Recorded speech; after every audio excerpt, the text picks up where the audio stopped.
Seorang bayi perempuan dilahirkan 2 kali ke dunia, berawal dari adanya sesuatu yang menyeramkan di rahim sang ibu. Ketika diperiksa ternyata ada gumpalan daging yang menempel pada tubuh sang bayi. Apa ini kutukan? Atau itu adalah suatu fenomena medis yang langka? Mari kita sama-sama temukan jawabannya.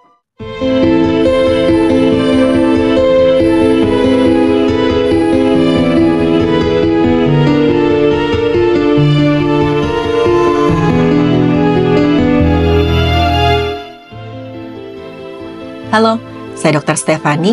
Saya seorang dokter spesialis forensik dan mediko-legal, dan saya belajar dari yang mati.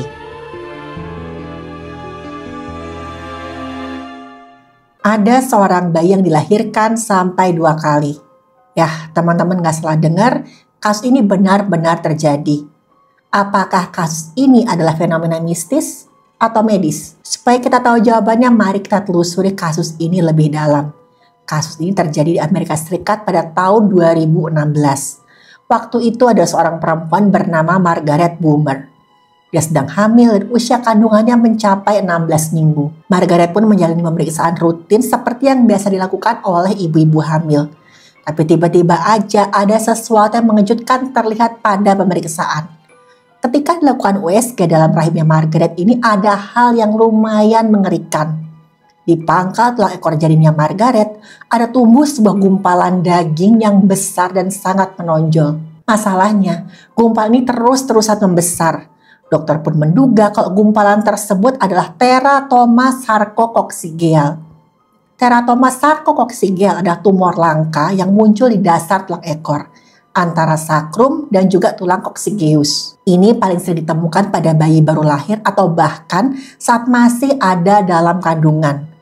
Tumor ini berasal dari sel-sel yang seharusnya berkembang menjadi bagian-bagian tubuh, seperti otot, saraf, atau organ-organ lainnya. Tapi sel ini tumbuh nggak normal dan membentuk jadi sebuah tumor. Tumor tersebut bisa berisi berbagai jenis jaringan seperti rambut, gigi, tulang, dan bahkan jaringan otak. Walaupun kesannya seram banget, tapi ini bukan fenomena gaib ya teman-teman. Sebagian besar teratoma sarcococcygeal itu bersifat jinak.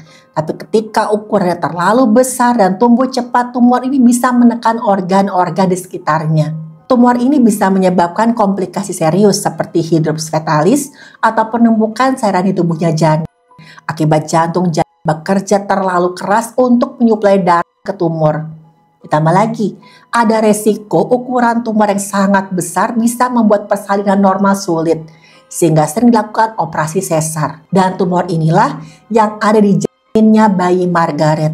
Tumor ini menyedot suplai cairan tubuh dari jantung bayinya Margaret. Karena ukuran tumor ini makin besar, semakin beratlah juga jantung sang janin harus bekerja. Dokter kemudian bilang ke Margaret, kalau nggak ada tindakan segera udah pasti nyawa janinnya akan terancam. Margaret kaget, hancur, dia nggak percaya dengan kabar ini. Masalahnya Margaret tuh pengen banget bisa punya anak. Apalagi sebelum mengandung bayi yang sekarang ini, Margaret tuh pernah hamil tapi sayangnya keguguran. Dan Margaret bertekad dia nggak mau menyerah begitu aja. Dia ingin pertahankan janin bagaimanapun caranya. Pokoknya berjuang dulu supaya nanti nggak ada penyesalan. Dalam kondisi itulah dokter pun menawarkan pilihan terakhir yang cukup beresiko, yaitu prosedur bedah open fetal surgery atau operasi bakal bayi terbuka. Yang artinya dokter mengambil bayi sementara dari rahim untuk melakukan operasi pengangkatan tumor.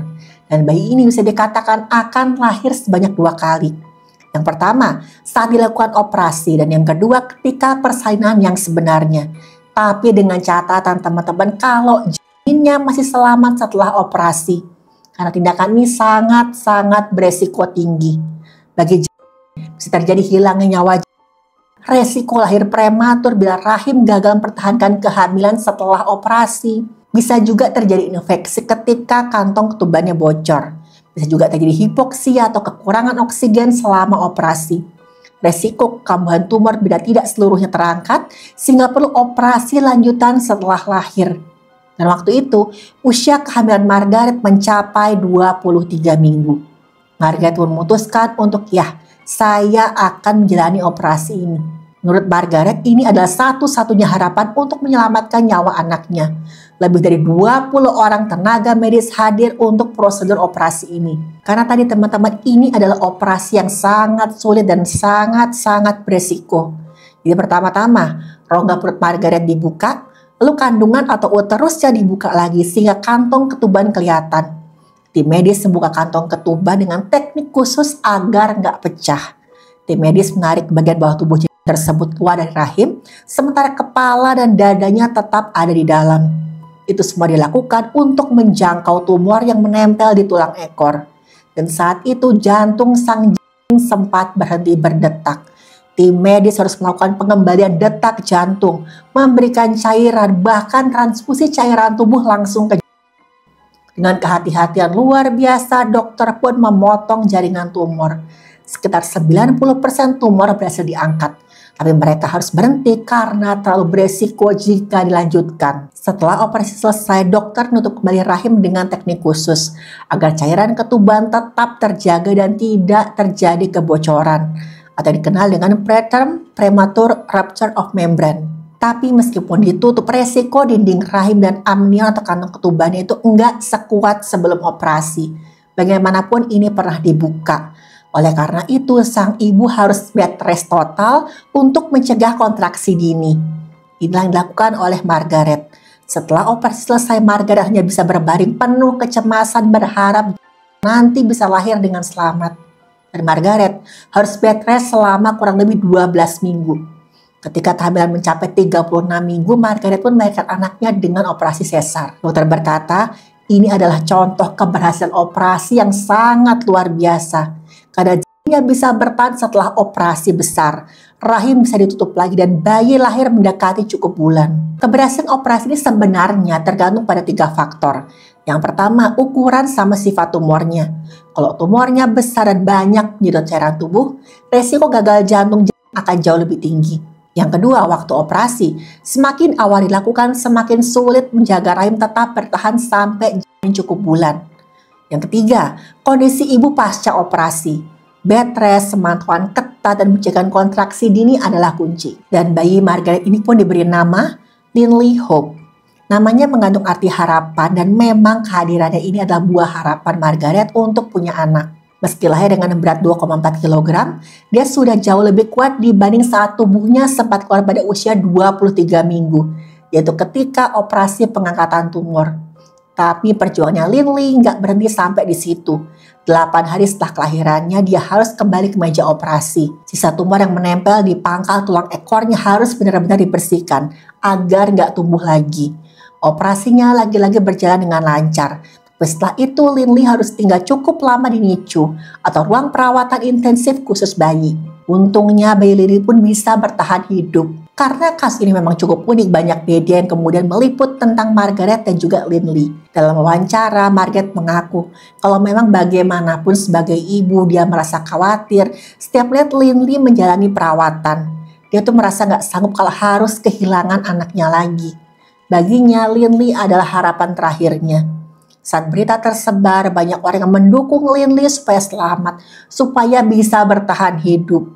Bahkan ada beberapa orang yang mengirimi hadiah untuk Margaret dan juga keluarganya. Bagi mereka, Linley bukan hanya seorang bayi, melainkan simbol keberanian, kasih sayang, perjuangan seorang ibu, dan juga keajaiban medis.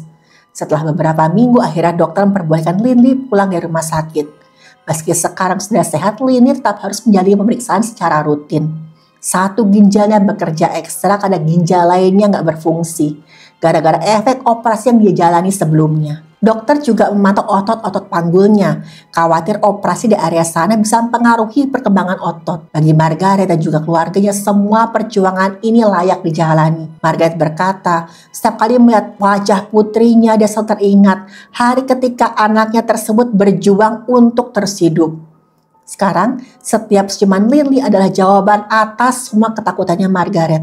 Sebuah keajaiban yang nyata, hidup dan bisa mereka peluk setiap hari. Jadi teman-teman, dari sini kita bisa tahu kalau kasusnya Linley ini bukan fenomena mistis, tapi medis. Teratoma sarkokoksigea, tumor yang menyerangnya sejak dalam kandungan, adalah tumor yang mengancam nyawa bagi bayi.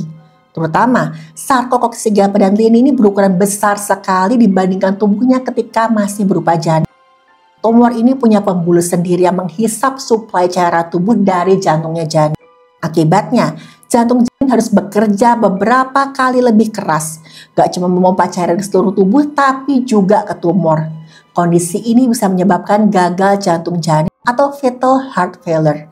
Pada Linley, dokter bahkan melihat tanda-tanda jantungnya hampir kolaps sebelum operasi. Dan Linley beresiko kehilangan nyawa dalam kandungan karena jantung kelelahan, cairan tubuh bisa mulai menumpuk di organ janin, paru-paru, hati, dan juga jaringan bawah kulit lainnya. Ini disebut dengan hidrops fetalis, merupakan tanda bahaya serius. 90% janin dengan hidrops akibat tumor ini meninggal jika tidak tertangani dengan baik. Linley sudah menunjukkan tanda awal ke arah ini, sehingga dokter terpaksa melakukan operasi darurat in utero. Dan pertumbuhan tumor ini cukup ekstrim, teman-teman. Tumor pada janin sering membesar dengan sangat cepat, bahkan lebih cepat daripada tubuh janin itu sendiri.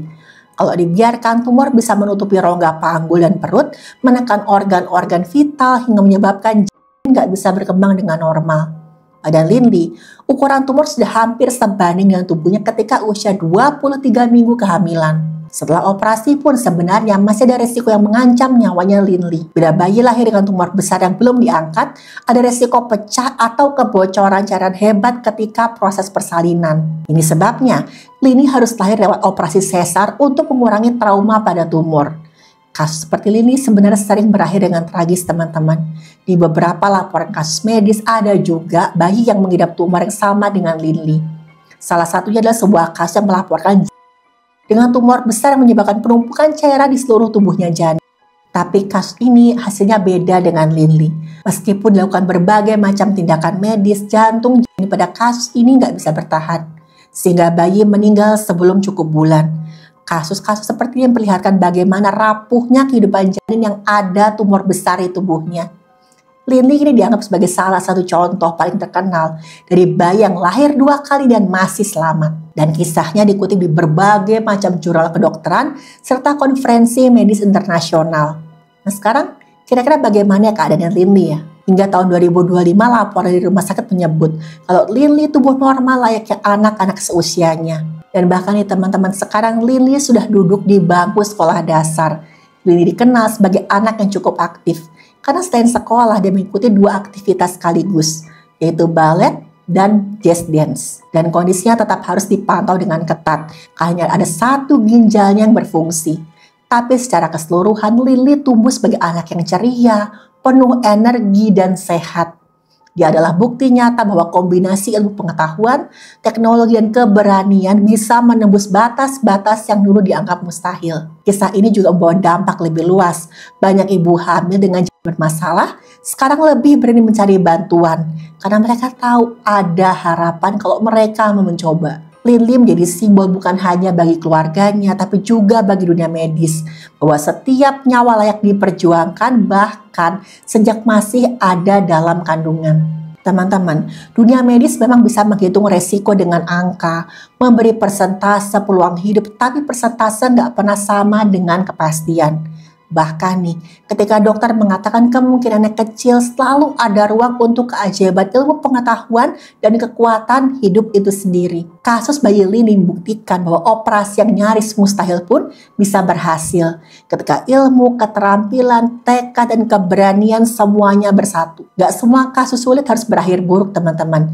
Ada bayi yang lahir 2 kali dan tetap hidup sebagai bukti kalau harapan itu nyata. Harapan bukan sekedar optimisme kosong, melainkan bahan bakar bagi tim medis dan juga keluarga untuk berjuang sampai titik terakhir. Angka mungkin bisa memberi gambaran, tapi hati manusia selalu menyimpan kemungkinan di luar kalkulasi medis. Selama ada kehidupan, selama itu pula ada alasan untuk nggak menyerah.